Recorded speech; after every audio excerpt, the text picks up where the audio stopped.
আসসালামু আলাইকুম। কেমন আছেন সবাই? আশা করি সবাই ভালো আছেন। আজকে একটা ডেডবোর্ড রিপেয়ার করব, এমআই ফোন। তো কাজটা আসলে সম্পূর্ণ করতে পারি নাই। ইএমআইসিটা নষ্ট। আমার কাছে এখন বর্তমানে এই সেম পার্টের ইএমএমসি নাই। তো তারপরে এটা ভিডিওটা করলাম, ইএমএমসিটা রিমুভ করা, রিবলিং করা কীভাবে করতে হয় এটা দেখানোর জন্য।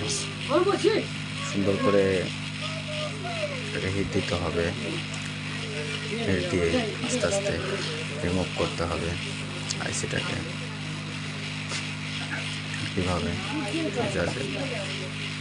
হালকা করে উঠে নিয়ে আসতে হবে হিট দিয়ে। ফোনটা অটো ইডিএল মোড পেয়ে যায়, স্ন্যাপড্রাগনের প্রসেসর। তো ফ্ল্যাশ করার ট্রাই করেছি, ফ্ল্যাশ হয় না। তো এটাকে ইএমসি খুলে তারপর চেক করতে হবে। পরে আমি ইএমসিটাকে রিমুভ করে চেক করে দেখলাম ইএমসিতে প্রবলেম, ইএমসি নষ্ট। এটার ইএমসিটা চেঞ্জ করে নিতে হবে, চেঞ্জ করে নতুন আরেকটা লাগাতে হবে। আমার কাছে ইএমসিটা নাই, সে কারণে কাজটা সম্পূর্ণ করতে পারিনি।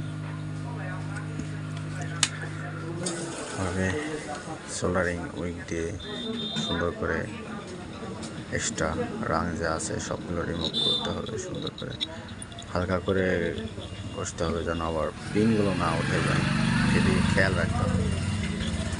সুন্দর করে পরিষ্কার করে মাদারবোর্ডটাকে সুন্দর করে পরিষ্কার করতে হবে। তারপরে আইসিটা রিবলিং করতে হবে, কারণ আমার তো ইউএফআই বক্সে রিবলিং ছাড়া চেক করা যায় না। সে কারণে এটাকে সুন্দর করে পরিষ্কার করে আবার রিবল করতে হবে আমার।